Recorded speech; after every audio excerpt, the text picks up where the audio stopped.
Top 20 Christian Songs. 20 hitet më të mira të muzikës së krishterë vijnë për ju çdo fundjavë në valët e Radio Emanuel. Top 20. Dëgjo muzikë, jeto një jetë me frymësim.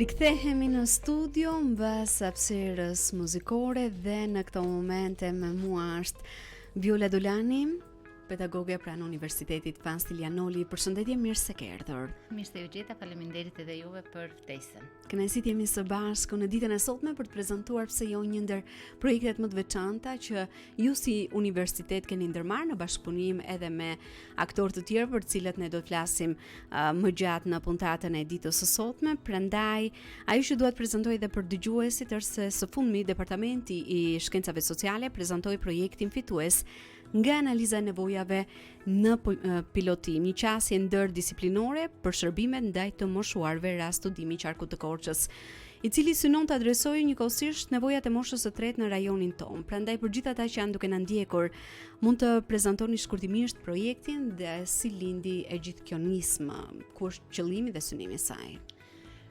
Faleminderit dhe njerë, më vjen mirë që i dha hapësirë në radion tuaj prezantimit të një nga projekteve fituese. E theksoj është një projekt i cili financohet nga të ardhurat e Universitetit Fanoli dhe studimi që ne kemi ndërmarrë së fundmi është një studim i realizuar në bashkëpunim, siç dhe juve theksuat, është nisur nga Departamenti i Shkencave Sociale dhe është në bashkëpunim me Departamentin e Infermierisë dhe në bashkëpunim me Fondacionin Misioni Emanuel për zhvillim dhe integrim dhe Kryqi Kuq, Dega Korç, që janë dy partnerët tanë në këtë projekt, po patjetër një mbështetje dhe një bashkëpunim shumë pozitiv dhe shumë të madh kemi gjetur edhe nga institucionet e veçeverisjes vendore, që janë bashkit, dhe në mënyrë të veçantë nga Drejtoria e Kujdesit Social.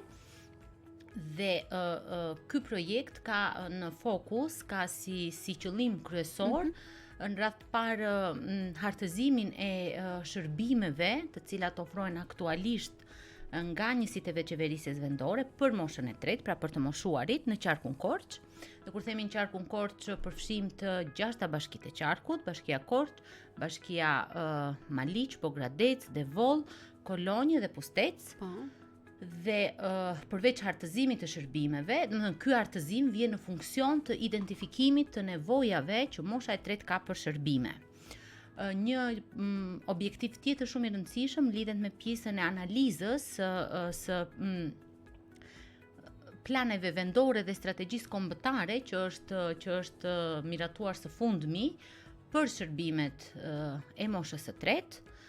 Dhe objektivi i tretë, por jo më pak i rëndësishëm, lidhet pikërisht me ofrimin e shërbimeve, pra është ajo pjesa e pilotimit të shërbimeve, e cila do të ofrohet nga studentët e programit profesional shërbim social, një program me karakter profesional që është pranë departamentit tonë, pra Departamentit të Shkencave Sociale, dhe pas identifikimit të nevojave, kemi menduar të pilotojmë një paketë shërbimesh, të cilat do të jenë në funksion të nevojave që do të dalin nga studimi, dhe do t'i bashkangjiten paketës të shërbimeve që ofrohen aktualisht nga njësitë e veçeverisjes vendore, pra nga bashkit, dhe konkretisht këto shërbime ofrohen, domethënë momentalisht nga bashkit me mbështetje në misionit Emanuel. Dhe ne prandaj i kemi identifikuar dhe si partner shumë të rëndësishëm. Po, sepse janë ata që janë konkretisht në teren duke ofruar shërbimet edhe duke parë nevojat e moshës së tretë. E moshës së tretë. Kjo është në vijat të përgjithshme projekti që ne duam të realizojmë. Është një projekt 12 mujor, siç e theksova, i shtrirë në të gjithë qarkun e Korçës, dhe ajo që dua të theksoj dhe që është shumë e rëndësishme lidhet dhe me një qëllim afatgjatë që ka projekti, që ne kemi parashikuar, me faktin që ky pilotim i shërbimeve të mos jetë i kufizuar vetëm për një periudhë për sa kohë do të zgjat projekti apo sa është parashikuar në projekt, por është menduar që ky shërbim të kthehej në një shërbim të qëndrueshëm. Dhe departamenti jonë është duke menduar që pjesa e angazhimit të studentëve të kryhet në mënyrë periodike gjatë gjithë vitit, me qëllim që këto shërbime të mos mungojnë dhe ne shpresojmë shumë dhe jemi duke punuar edhe për gjetjen e një zgjidhje edhe për pjesën e kurrikulës, pra për përshtatjen e kurrikulës mësimore që ky program ka aktualisht, me qëllim që ky shërbim të jetë i qëndrueshëm, sepse statistikat të dhënat statistikore na tregojnë që qarku i Korçës është në rang kombëtar qarku me numrin më të madh të moshuarve. Dhe kryesisht të vetmuar. Po. Afërsisht të 5 grup moshat, dhe kur themi të moshuar kemi parasysh nga 65 vjet e lartë deri në 85 vjet plus. Dhe afërsisht në rang qarku janë 40.894 banorë. Që i përkasin kësaj grup moshe, që relativisht është një shifër e lartë, e lartë edhe që ndoshta në vitet e ardhshme pritet të rritet. Po, pritet të rritet sepse ka një tendencë që edhe numri i personave poshtë 65 vjet, dhe kur themi poshtë 65 vjet merret në konsiderat 60 deri në 64 vjet, është relativisht i konsiderueshëm.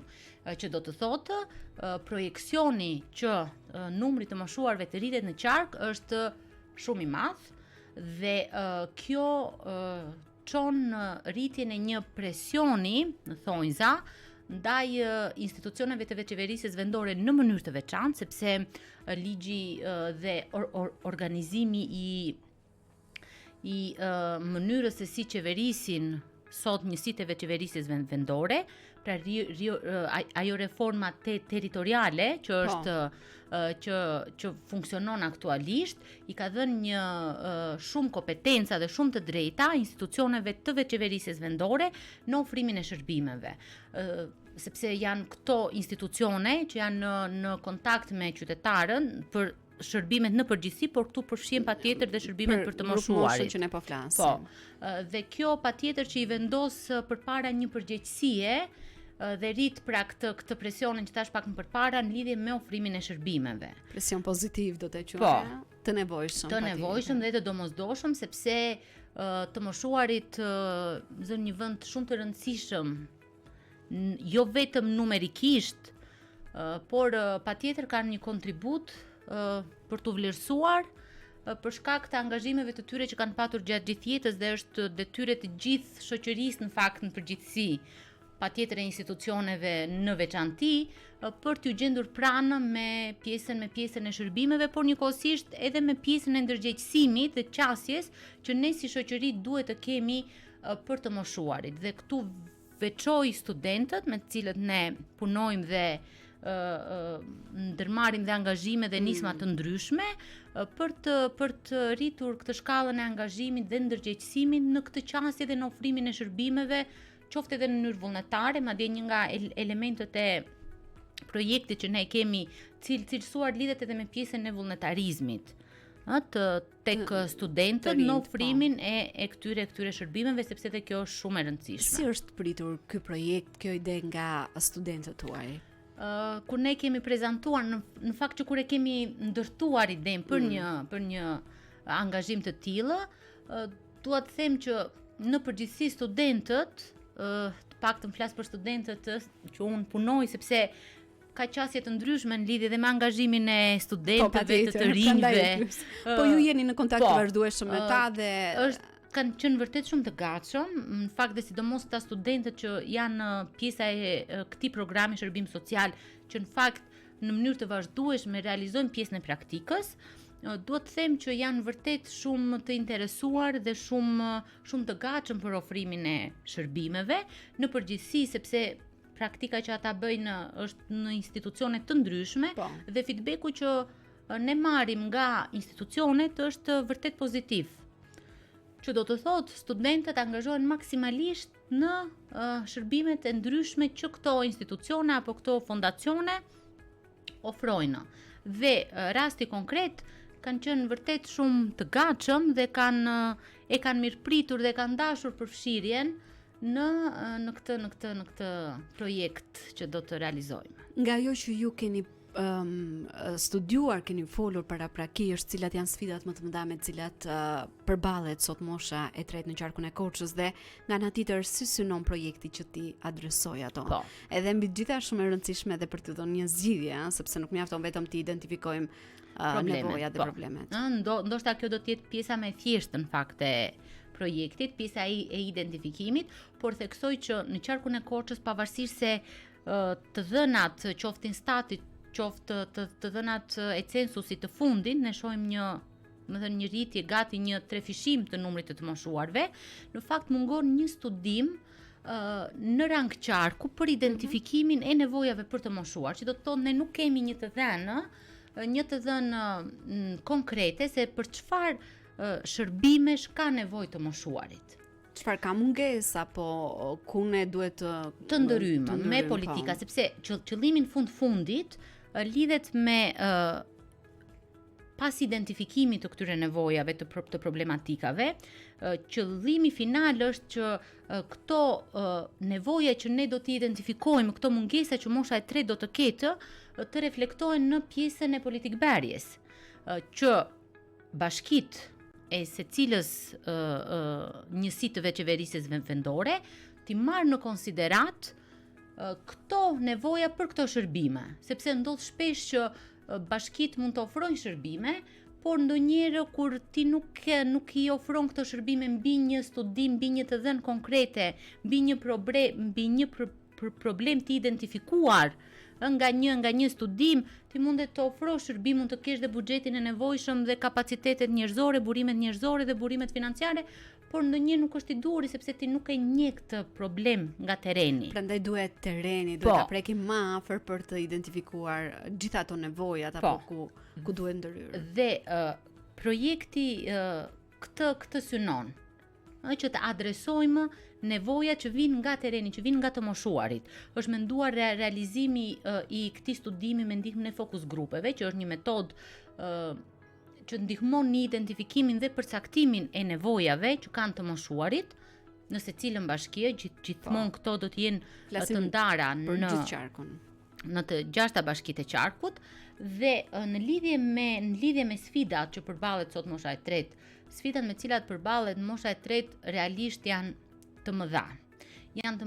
Dhe vetë procesi moshimit është një proces kompleks dhe prandaj studimi është edhe ndërdisiplinor, sepse ky proces nuk adresohet, nuk lidhet vetëm me një fush apo vetëm me një drejtim të caktuar, dhe nëse ne zgjedhim këtë drejtim, problemi është zgjidhur. Për shembull, nuk ofrojmë vetëm një shërbim mjekësor. Po, është i pamjaftueshëm, është shumë i domosdoshëm, por nuk është i vetmi.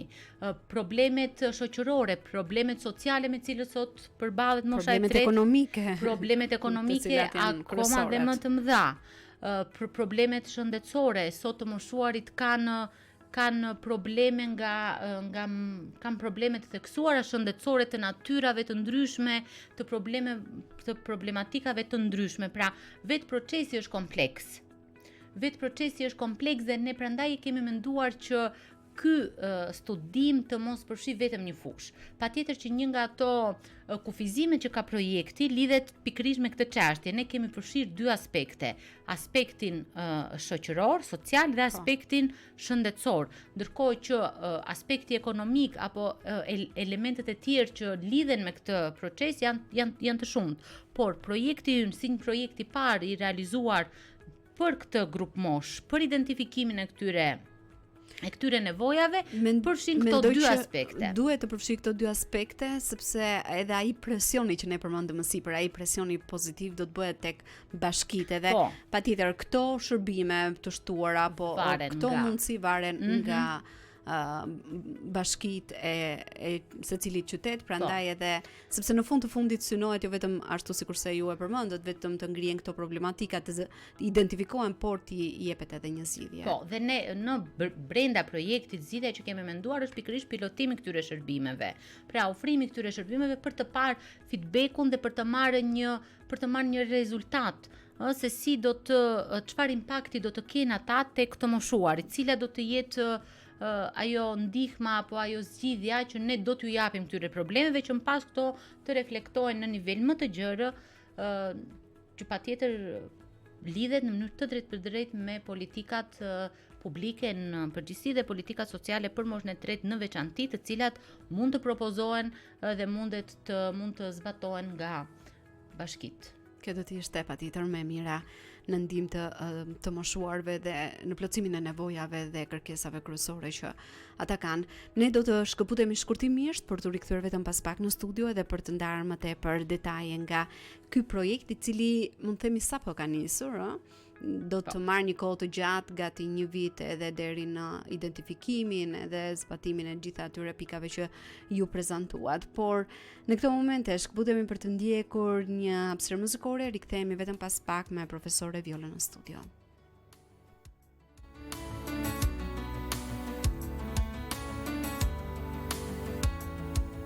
Shkëmbish për timi ti zoti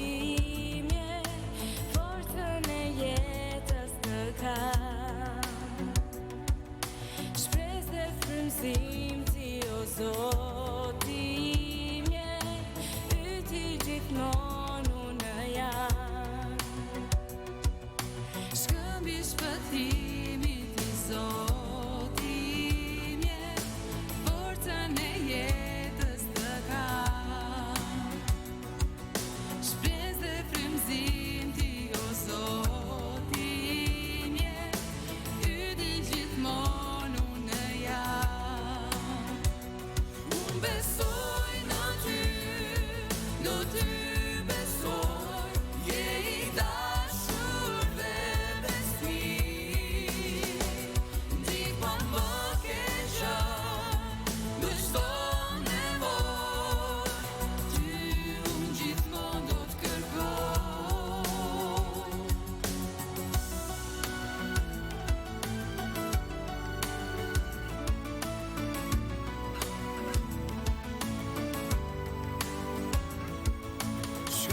Shpëtimi ti Zoti imje, forcën e jetës të kam.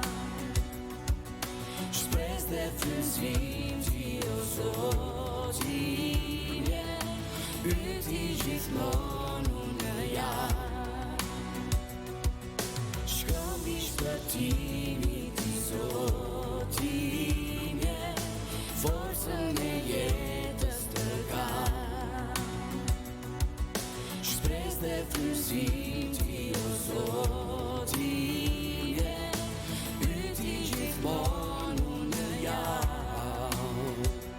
Unë besoj në ty besoj, je i dashur dhe besnik. Ndihma më ke qenë në çdo nevojë, ty unë gjithmonë do të kërkoj. Unë besoj në ty besoj, je i dashur dhe besnik. Ndihma më ke qenë në çdo nevojë, ty unë gjithmonë do të kërkoj.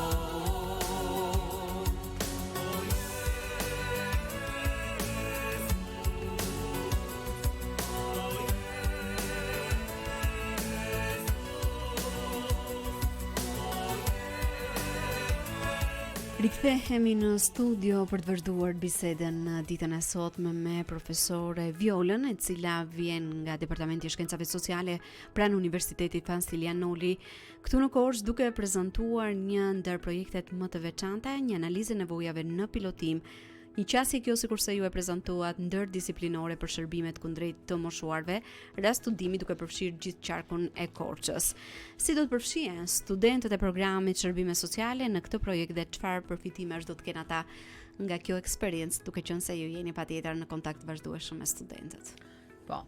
Në fakt, pjesa e pilotimit të shërbimeve dhe angazhimi i studentëve është një nga objektivat shumë të rëndësishme të projektit, sepse ne në këtë projekt, në kuadër të këtij projekti do të pilotojmë pikërisht dhe do të shohim atë efektin apo ndikimin që do të kenë studentët në ofrimin e këtyre shërbimeve. Jo thjesht duke zgjeruar numrin e përfituesve, sepse çfarë është identifikuar? Është identifikuar që kryesisht institucionet e veçëverisjes vendore kanë një mungesë jo vetëm në pjesën e burimeve financiare, por edhe të burimeve njerëzore, që ofrojnë këto shërbime. Dhe pikërisht studentët duke ju bashkuar ekipeve të njësive të veçëverisjes vendore apo të organizatave që zbatojnë projektin, do të përveç eksperiencës që do të fitojnë, përveç modelit që do të marrin në ofrimin e këtyre shërbimeve, patjetër që siç e përmenda edhe pak më përpara, studentët ne do të përfshijmë këtë angazhim edhe në pjesën e kurrikulës. Në pjesën e kurrikulës apo në pjesën praktike të lëndëve të ndryshme të programeve të programit konkret. Besoj që kjo s'ka ndodhur ndonjëherë më përpara, do të thënë patjetër kanë realizuar studentët praktike dhe por që të lidhet konkretisht e gjithë kurrikula me atë që ata do të bëjnë në terren. Në fakt, programi profesional shërbim social i fokuson apo i kanalizon studentët në pjesën e ofrimit të shërbimeve për grupe të ndryshme, të marginalizuara, por jo vetëm, përfshirë dhe të moshuarit. Ndërkohë që përveç pjesës së praktikës që ata mund të kenë realizuar në institucione të ndryshme ku përfshihen dhe organizatat që ofrojnë shërbime për të moshuarit dhe drejtoritë e kujdesit social pranë bashkive dhe studentët janë qasur dhe kanë bërë këtë lloj shërbimi, kjo do të jetë hera e parë që në kuadër të një projekti pilotohet një lloj shërbimi për një grup moshë të caktuar. Dhe siç e theksova, përveç pjesës së eksperiencës, së modelit, të mënyrës se si funksionon, që studentët do ta shohin nga afër këtë pjesë, ne synojmë që kjo të integrohet dhe të jetë pjesë që ky shërbim të jetë i qëndrueshëm, të mos realizohet vetëm në kuadër të kësaj apo të këtij projekti, por të jetë gjatë gjithë vitit. Edhe besoj jo vetëm kaq, por ndihmon edhe studentët të shohin në perspektive dhe punësimin atyre për të integruar në tregun e punës. Pjesa e praktikës luan një rol shumë të rëndësishëm, është një urë komunikimi, një urë lidhse midis auditorit dhe tregut të punës. Dhe për hir të vërtetës ne kemi raste shumë pozitive dhe mua më vjen shumë mirë, kemi shumë raste pozitive që studentët janë punësuar nisur nga pjesa e praktikës që ata kanë realizuar. Dhe sidomos studentët e shërbimit social. Kemi plot raste të tilla ku studentët janë angazhuar në praktikë, kanë realizuar me sukses praktikën dhe kjo ka shërbyer si referencë pozitive që drejtuesit e këtyre organizatave apo të institucioneve ti rimarin, ti kërkojnë studentët për të punësuar pranë tyre dhe patjetër që kjo është një gjë shumë e rëndësishme. Është një sukses, sepse në fund të fundit ata janë duke investuar, duke studiuar vite kosto ekonomike dhe gjithçka tjetër në mënyrë që të integrohen në tregun e punës dhe ta gjejnë veten më së miri. Sa e rëndësishëm është bashkëpunimi mes universitetit, institucioneve vendore dhe organizatave të shoqërisë civile për suksesin e nismës që do të startoni. Po, në fakt ky bashkëpunim është shumë i rëndësishëm. Universiteti ka një rol shumë të rëndësishëm, një rol rajonal në nivel rajoni, për sa i përket pjesës ofrimit të ekspertizës për problematika apo për çështje të ndryshme. Nga njëra anë, nga ana tjetër janë këto institucione vendore, janë këto organizata të cilat lidhen në mënyrë të drejt për drejt me institucionin ton, pra me universitetin, sepse një ekspertizë e cila nuk merret në konsiderat nga këto institucione nuk do të kishte asnjë kuptim dhe asnjë vlerë apo dhe anasjellta. Qofse këto shërbime nuk do të mbështeten mbi studime konkrete, mbi identifikimin e problematikave konkrete që nuk po flas vetëm dhe nuk po e them vetëm për të moshuarit, po në përgjithësi, grupe të ndryshme përballen me problematika të ndryshme dhe politikat sociale, politikat publike duhet të ngrihen, të ideohen mbi bazën e këtyre problemeve që përballen qytetarët. Dhe pikërisht në kuadër të këtij projekti është menduar që ky identifikimi këtyre problemeve që do të vinë nga tereni, që do të përfshijë identifikimin e problematikave të moshuarve dhe marrja në konsiderate këtyre problematikave nga institucionet që janë përgjegjëse për shërbimet, për ofrimin e shërbimeve të ndryshme sociale, do të ishte ideale dhe kështu duhet të funksiononte në çdo rast. Pra, politikat të ideohen nga poshtë lart dhe jo anasjellta.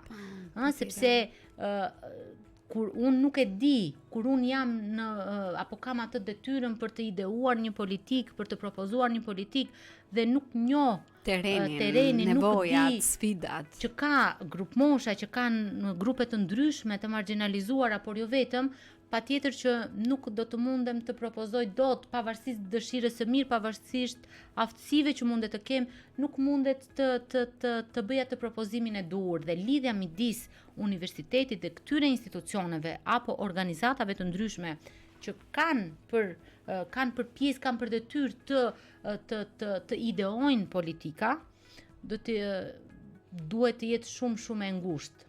Edhe duhet të ndiqet një lloj praktike të tillë, jo vetëm në këtë rast, por edhe për të gjitha politikat sociale. Pra duhet të merren në konsiderat studimet, duhet të ofrohen studime, duhet të bëhen studime për të identifikuar këtë problem. Ne kemi fatin e mirë që në rajon të kemi një universitet që, siç e përmenda pak më përpara, ka dhe kapacitetet burimet njerëzore, pra ekspertët që mund t'i bëjnë këto studime dhe këto të shërbejnë si burimi parë në procesin e politik berjes. Dhe ne këtë duam, pra të krijojmë një praktikë të tillë pozitive që nga një studim konkret, nga një studim empirik, nga një studim i terenit, i nevojave konkrete të moshuarve, ti përkthejmë këto në shërbime, ku patjetër ne këtu, sepse është shumë e thjeshtë që ti të vendosësh gishtin dhe të hedhësh atë përgjegjësinë që ka fajin ky institucion apo ai institucion për mungesën e këtij shërbimi, për mungesën e kësaj politike. Por nuk duam ta bëjmë të gjë sepse kjo nuk i shërben askujt. Ideja është që të gjithë ne, i gjithë komuniteti, përfshirë universitetin, edhe të gjithë institucionet e tjera kanë atë përgjegjësinë e tyre për t'u angazhuar dhe për të dhënë kontributin e tyre për ofrimin e shërbimeve sa më cilësore për të gjithë grupet në nevojë, për të gjithë grupet e marginalizuara apo për të gjithë qytetarët. Patjetër, sipas aftësive, mundësive që ata kanë edhe gjithë potencialit që mund të kenë. Duke qenë se ne po mprim në minutat e fundit bisedës sonë në studio, është një projekt i cili ndoshta do të prezantohet më me detaje në momentin që edhe i gjithë studimi do të përfundoj, por cilat janë rezultatet konkrete që prisni të arrini deri në përfundim të këtij studimi dhe a mund të shërbej ky model edhe për qarqe të tjera të vendit tonë të Shqipërisë. Rezultatet që ne presim, e para njëra ajo që ne duam shumë ta integrojmë dhe që unë e theksova dhe pak më përpara, ishte pikërisht integrimi i këtyre shërbimeve në këtë rast të moshuarve, po pse jo për të gjithë grupet në nevojë, sepse vetë programi është i tillë të kthejë në shërbime të qëndrueshme. Të kthejë në shërbime të cilat të mos jenë thjesht në kuadër të një projekti, të mos jenë shërbime të kufizuara, por të jenë shërbime të qëndrueshme, që do të ofrojnë gjatë gjithë kohës. Dhe ajo që ne duam lidhet pikërisht dhe që fatmirësisht deri tani e kemi kemi bërë një pozitiv, është në lidhjen me një qasje pozitive bashkëpunuese me të gjithë këta aktorë që ne përmendëm, institucionet e qeverisjes vendore, me organizatat e ndryshme të cilat ofrojnë këto shërbime, sepse ky bashkëpunim do të jetë në të mirë të komunitetit. Në rastin konkret do të shtojë jo vetëm numerikisht shërbimet, sepse ne synojmë që numri të moshuarve që përfitojnë shërbime të shtohen, ne do kemi një databazë rajonale të numrit të shërbimeve që ofrohen dhe ne synojmë që me angazhimin konkret të studentëve të shtohen numri i të moshuarve që përfitojnë nga këto shërbime. Për shembull, dhe kur flasim për shërbime, kemi parasysh shërbime të cilat do t'i ndihmojnë të moshuarit në përditshmërinë e tyre, në realizimin apo në lehtësimin e jetës së tyre të përditshme, që lidhet qoftë me një ndërgjegjësim që ata duhet të kenë edhe për kontrollet e ndryshme mjekësore që duhen të realizojnë dhe studentët do t'i asistojnë, do t'i ndihmojnë, do t'i orientojnë, apo në pjesën e digitalizimit ne dim shumë mirë sot shumë shërbime janë digitale dhe fatkeqësisht pjesa më e madhe të moshuarve nuk kanë aksesi, nuk kanë njohuritë e duhura për të përfituar këto shërbime dhe do të jenë studentët ata të cilët do t'i asistojnë për të realizuar këto lloj shërbime që janë të domosdoshme në jetën e tyre. Do të ndihmojmë me aktivitete të ndryshme që ofrohen edhe pranë qendrave ditore, që funksionojnë në disa bashki të qarkut. Do të realizojmë aktivitete kryesisht ndërgjegjësuese dhe sensibilizuese për ofrimin e shërbimeve. Shumë të moshuar kanë edhe mungesë informacioni në lidhje me shumë shërbime që mund të ofrohen, në lidhje me shumë ndryshime që mund të kenë ndodhur qoftë në pjesën e legjislacionit dhe që ata mundet të kenë përfitime apo aksese të ndryshme, dhe ajo që është shumë e rëndësishme lidhet dhe me pjesën, dhe kjo do të synohet në ajo grup mosha e parë, në baza e parë, që është 65 vjet deri në 70 vjet, që në fakt përbën dhe numrin më të madh të moshuarve, dhe kjo është në fakt edhe ajo faza ku ndërhyrja për shërbime është shumë e domosdoshme. Dhe pse është e domosdoshme? Është e domosdoshme sepse ti duke ndërhyrë në këtë fazën e parë ti shmang shumë probleme që mund të shfaqen në fazat e mvonshme të procesit të moshimit, dhe kjo përkthej dhe në kosto më të madhe për institucionet, siç është për shembull ndërgjegjësimi për një proces moshimi të shëndetshëm. Madje kjo është një nga qasjet shumë të rëndësishme dhe në Bashkimin Evropian, pra rritjen e edukimit të moshuarve në lidhje me një jetë të shëndetshme në të gjitha aspektet, shëndetësore, sociale, dhe prandaj kemi gërshetuar të pjesën e departamentit të shkencave sociale dhe të infermierisë, duke përfshirë edhe këtë pjesë. Dhe rezultati që ne presim pikërisht lidhet me këtë pjesë, që të shtohen shërbime, të shtohen numri përfituesve, dhe kjo të mos mbetet e kufizuar në kohë vetëm gjatë projektit, por të jetë më vjen mirë që e thekson këtë sepse është shumë e rëndësishme. Se ndoshta edhe më parë janë realizuar aktivitete, nisma të tilla, por që mbarojnë deri në momentin që një aktivitet, një projekt përfundon. Kjo është sfida, dhe pastaj janë përsëri vetëm institucionet e veçeverisjes vendore, ato të cilat duhet ta vazhdojnë apo që realizojnë me mbështetjen e organizatave, janë ato të cilat duhet ta vazhdojnë pastaj të vetë me këtë pjesë në ofrimin e këtyre shërbimeve, ndërsa një lidhje shumë e fortë, shumë pozitive mes universitetit, që në fakt ka kapacitete njerëzore dhe për sa i përket studentëve, sepse studentët janë ekspertë, ata të cilët do të ofrojnë shërbime nesër, dhe lidhja, gërshetimi një pjesë të tillë do ta bënte të qëndrueshëm, do t'i kthente këto shërbime në shërbime të qëndrueshme, dhe do të ndikonte në sadopak në reduktimin e problematikave me të cilat përballen sot të moshuarit. Unë të falenderoj vërtet shumë për gjithçka që ndave në ditën e sotme, por mbi të gjitha për atë punë të madhe që ju jeni duke realizuar në bashkëpunim me gjithë aktorët që përmendët. Ju uroj shumë sukses dhe vërtet uroj që gjithë projekti të vazhdojë përteja asaj kohës së studimit, por mbi të gjitha përfitimi edhe mbështetja për të moshuarit vazhdojë përtej një vjeçarit që ju ndoshta e keni planifikuar këtë studim. Të falenderoj shumë për ftesën, të falenderoj dhe për hapësirën që i kushtove studimit, dhe më vjen mirë që gjithmonë radioja juaj është në mbështetje të aktiviteteve që realizon universiteti. Patjetër, jeni gjithmonë të mirëpritur mbi gjitha për Faleminderit qenë më shumë. tepër një zë për komunitetin, për të përcjellë më shumë mesazhe ndërgjegjësuese për gjithë ata që mund të japin kontributin e tyre edhe në rastin që ne prezantuam së bashku. Turoj një ditë mbar në vazhdim, ne këtu përfundojmë Faleminderit. bisedën në studio. Shkëputemi për ndjekur një tjetër hapësirë muzikore, bashkë rikthehemi vetëm pas pak miq.